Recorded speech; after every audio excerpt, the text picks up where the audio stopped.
the Tokyo Series, an event for the ages. The first ever Tokyo Series was played 25 years ago in 2000. Okay. 25 years later, Major League Baseball returns to Japan with a slightly different level of popularity. Shohei Ohtani is the most notable baseball player on the globe. It is not close. He and the Dodgers, who have taken over Japan from a popularity standpoint, played 2 games against the Cubs, technically home games for the Chicago Cubs, which is hilarious because 98% of the crowd was pulling for the Dodgers. And then there was like Seiya Suzuki's uncle was there too. These games were not close or competitive. The Dodgers won both of them. They did not blow the Cubs out. They won handedly. In game 1, Yoshinobu Yamamoto goes for the Dodgers against Shota Imanaga for the Cubs. Cool that both Japanese pitchers. Like, that is amazing. That is notable. That is awesome. Yeah. Imanaga is really good. He's pulled after 4 innings because he walks 4 hitters more than he had walked last season in any game. And then Ben Brown, the reliever, coughs up 3 runs in the 5th inning. Ohtani, 2 hits, 2 runs. Cubs have just 1 base runner after an Ian Happ single in the 3rd. Yamamoto is really good. The Dodgers bullpen is really good. They win game 1. Not a whole lot there. Game 2, a lot more hype for this one because it was the debut of Roki Sasaki, Japanese phenom, 24 years old, throws cheddar cheese, but is he actually good? Still TBD. He was awesome. Like, visually, it was sick. The stuff was dynamite. He was very volatile, walked 5 hitters in 3 innings, which, according to my notes, is too many. The Dodgers, however, because they are the Dodgers, they pounce on Justin Steele in the early going. 3 home runs for them. Edman, Kike, Shohei, homer. We'll talk about that. And they win that game 6-3. So I think now the first game, I would say just the biggest takeaways from those was, or from the performances of that one, because, we didn't have a ton of offense in that first game. We didn't have any home runs. Imanaga was pretty good, and I think his walks were more of indicative of a not-so-awesome strike zone versus his command, whereas Sasaki's walks were like, okay, he's kind of all over the place. Yamamoto was fantastic. That was my favorite part of game 1. Remember, this is a guy who only made it through 1 inning in his MLB debut in Korea a year ago, and he came over with, different kind of hype than Sasaki, but also there was a lot of expectation because he had signed this massive contract, whereas Sasaki's playing for free, playing for the minimum, and is a few years younger. Yamamoto, as we know, goes on to have a pretty fantastic rookie season, but he just looked so in command. The splitter was ridiculous, and his splitter, we've already talked on this pod about the difference between his splitter and Sasaki's splitter, and we can get into that a little bit more. But I love watching Yamamoto pitch. He is masterful, and I think that there is so much talent on this Dodgers pitching staff, as we learned in that first game, even after Yamamoto, where I guess the bullpen was perfect, I think, outside of a Blake Trinan hit by pitch, and that's Bonda, Kasparius, Trinan, and Tanner Scott getting his first save as a Dodger. The Dodgers announced their roster to open the season, and not only are they missing Mookie and Freddie, but we'll get to that, they put 10 pitchers on the injured list to start, or I guess 9 pitchers on the injured list to start the season, a continuation of last year, but not just the guys that were hurt at the end of last year, but guys that got hurt in spring training this year, right? Like Kopech and Gonsolin, and so many guys that they don't have available, Evan Phillips, and it didn't matter. They have these guys that they can just keep going to, and that extended into game 2 as well. So let's talk about Mookie and Freddie. So we get news a couple days before game 1 of the series that Mookie is not there anymore, that he had flown back to America because he was ill. He lost 15 pounds, which is really a ridiculous, like, that is an unsafe, dangerous amount. I hope Mookie's doing better and feels okay. That's scary. About a half hour before first pitch, we get news that Freddie Freeman is scratched. Rib issue, similar rib issue that he was dealing with during the playoffs last year. So the Dodgers are just playing without their second and third best hitter, and it doesn't matter. However, the reason we want to bring this up again and harp on it a little bit is that when thinking about the Dodgers as an operation, as an organization, it is difficult to envision how it goes wrong. And Mookie and Freddie not being available gives us a little taste of that. And that is, they are old.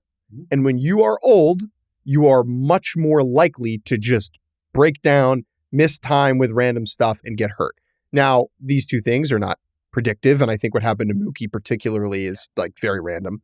Still, if the Dodgers are bad in the next 4 years, it is because their roster is older than the typical good team.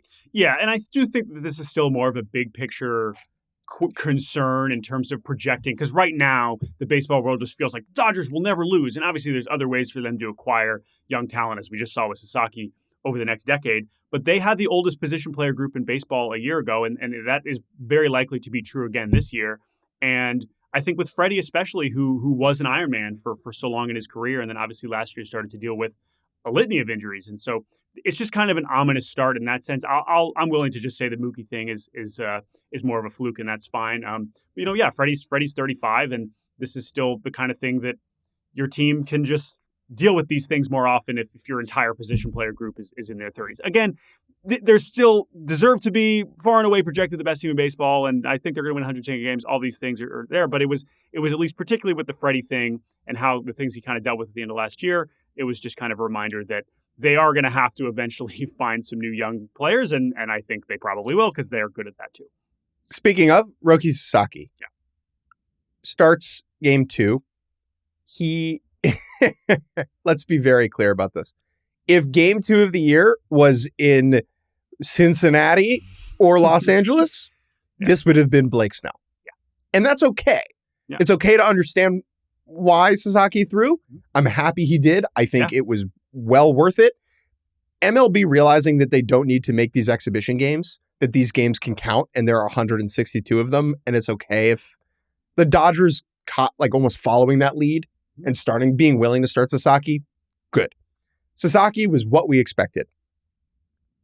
3 strikeouts, 5 walks, 1 hit over 3 innings, 56 pitches, 25 strikes, okay? He's throwing a hundo in the first.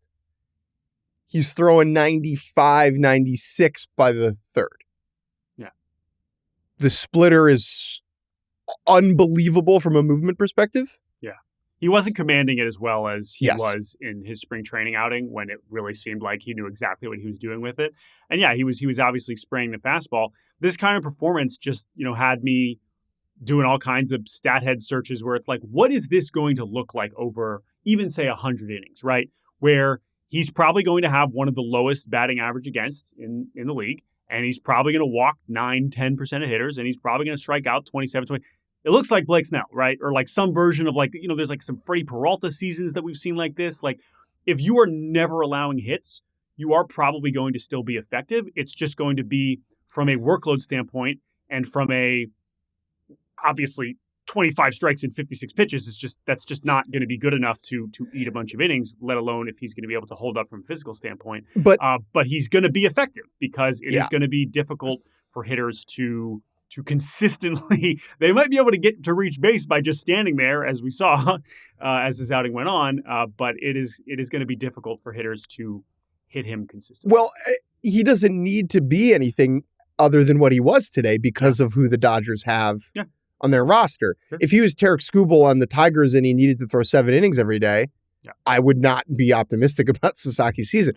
But if the Dodgers are just going to, they can afford to roll him out there, let him chuck it for 3 1/3 and see how the development goes. I did not learn anything new about Roki Sasaki today. It kind of confirmed everything that we had believed about this guy. The talent, just watching this guy move down the mound is beautiful. Yeah. Especially in contrast to Justin Steele, who is also good, but is less aesthetically pleasing. Yeah. Justin Steele looks like he's falling over, and then the ball comes out of his hand. Sasaki looks like ballet. Yeah. Interesting start. Excited to watch him stateside. One more Dodgers thing, and then we'll briefly talk about the Cubs. Shohei Ohtani homered. Yep. That's what it says in the box score. That's what crew chief Bill Miller's confirmed via very speedy replay. Do we have any tinfoil hats in the studio? So the Dodgers won this game handily. They didn't need this Shohei Ohtani home run. Shohei Ohtani probably didn't need this home run to still win MVP this year. But we did, man. But after Tommy Edman and Kike launched balls earlier in the game that very clearly cleared the fence, no doubt about them. Ohtani, when he tees off on this Nate Pearson 99-mile-an-hour fastball, I thought it was like, all right, well, that's going 500 feet like the other ones. But then, PCA's ranging back and it hits something and it lands in play. And then Kyle Tucker kind of looks up and points and the ball's in play and Ohtani kind of slows down at second. And then they're like, home run. And then it's like, well, that was weird. And then they review it. And it sure looks like the ball was not going to go out and that multiple fans tried to catch it, as, that happens that's unfortunately a thing that happens in baseball games. And they were like, yeah, home run, sure, whatever. Okay.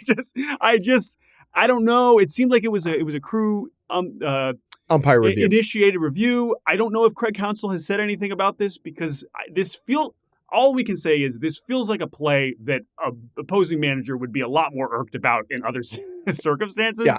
And I'm totally understand if Craig Counsell was like, whatever, we're losing and it happens. I understand. Give Ohtani the homer. That's great. It's fine. But we're just reacting to what we saw, which is like, as far on the, continuum of like what fan interference looks like for a home run and the ball looking like it didn't go over the fence, that looked like it wasn't going to go over the fence. So that's how I feel about it. The fan, I think, would have had to miss as incredible their arm yards into the field of play to get this overturned. Yeah. You're not taking a home run away from Ohtani in Japan. Which is fine. Whatever. If it was any other player who had hit this ball and there was interference like this, it would be non-story territory. But because it's Ohtani and it's just ripe for tinfoil hat wearing baseball players and conspiracy theorists. Well, the other part about it is it's not like we don't have better camera angles. Like there's plenty of cameras in that stadium that probably could have shown that it was not going over. It's not like the umps are working on other games, right? Like, so whatever, it doesn't matter. It doesn't change the fact that the Dodgers deserve to win this game. They were going to win this game anyway. Yeah. The Cubs did not look awesome.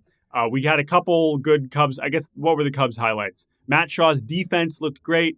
His offense didn't look great, but he made his major league debut. That was great. John Birdie had 3 hits. Good for John Birdie. Probably not what you want to be highlighting for the Cubs offense in the beginning of the season. And long flight home. Yeah, long flight home. So Cubs will be fine. They have a difficult April schedule that also features the Dodgers 4 more times. So that'll be interesting for them, or 5 more times, I think. Yeah. So hopefully they can kind of get back on this side of the world and have a little bit more success. I want to clap it up very briefly for the baseball community. A year ago when the Dodgers opened up in Korea against the Padres, you saw a lot of people saying, what is going on? This is no way to grow the game. Having opening day start at 5 a.m. in the middle of the night or 2 a.m. in the middle of the night Pacific time. What are we doing? Didn't see that this year as much. Good job, everyone. Yeah. Because I think it was so obvious why this is a good thing. Yep. Japan likes baseball more than we do in America. Full stop. Bringing the best version of the sport over there regularly is good for the sport. Yep. Full stop. I wish that the Cubs had been more competitive and that it didn't feel like they were just a foil for a Dodgers victory parade in Japan. I hope that other teams gain popularity over there, like the Dodgers. Yeah. But still, this was a rousing success. The Dodgers should open every year there. They should. Yeah. I do wonder at what point they would be like, oh boy, like some of the players are like, here we go again. Or they're just like, yeah, of course we open the season in Japan every year. Of course that's how it should work. I could see that going in both directions. And who's to say, maybe I have to imagine the fact that they went through this in some form last year helped them prepare for this on many fronts. But it's 2 games, no reason to take too much of it. They will return and we will resume a regular baseball season next week.